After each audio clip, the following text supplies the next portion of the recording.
Guys, ഞാൻ കഴിഞ്ഞ ദിവസം ഒരു വീഡിയോ ഇട്ടപ്പോൾ കുറേ ആൾക്കാർ വന്ന് ചോദിച്ചു, കുറേ അല്ല, ഒന്ന് രണ്ട് ആൾക്കാർ വന്ന് ചോദിച്ചു എന്താണ് തള്ള വൈബ് അല്ലെങ്കിൽ തന്ത വൈബ് എന്ന്. അപ്പോൾ തള്ള വൈബ് അല്ലെങ്കിൽ തന്ത വൈബ് എന്ന് പറഞ്ഞാൽ നമ്മളോട് പണ്ട് നമ്മുടെ വീട്ടുകാർ പറഞ്ഞിരുന്ന പല കാര്യങ്ങളും നമ്മളിപ്പോൾ റിപ്പീറ്റ് ചെയ്ത് പറഞ്ഞു തുടങ്ങിയിട്ടുണ്ടെങ്കിൽ അത് തള്ള വൈബ് അല്ലെങ്കിൽ തന്ത വൈബിൻ്റെ ആരംഭമാണ്. ഉദാഹരണത്തിന്, രാത്രിയിൽ ചൂളം അടിച്ചാൽ പാമ്പ് വരും, ഐസ്ക്രീം കഴിച്ചാൽ തൊണ്ടവേദന വരും, രാത്രിയിൽ അടിച്ചു വരാൻ പാടില്ല, രാവിലെ എണീക്കുമ്പോൾ ചൂല് വേണ്ടാന്ന്, ദിവസം പോക്കാം, ഇങ്ങനെ കുറേ കാര്യങ്ങളുണ്ട്. ഇതിപ്പോൾ നമ്മളായിട്ട് നമ്മുടെ സുഹൃത്തുക്കളോടോ ആരോടെങ്കിലും അറിയാതെ അല്ലെങ്കിൽ അബദ്ധവശാൽ പറഞ്ഞു തുടങ്ങിയിട്ടുണ്ടെങ്കിൽ guys you are reached in തന്ത വൈബ് അല്ലെങ്കിൽ തള്ള വൈബ് സ്റ്റേജ്. ഈ ഒരു ലക്ഷണം കണ്ട് തുടങ്ങിയിരിക്കുന്നത് 90s കിഡ്സിലാണ്.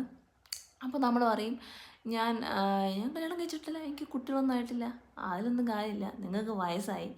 നമ്മൾ പണ്ട് തള അല്ലെങ്കിൽ തന്താന്ന് വിളിച്ച് ആ സ്റ്റേജിലോട്ട് നമ്മളിപ്പോൾ എത്തിയിരിക്കുകയാണ്. ഇനി മുതൽ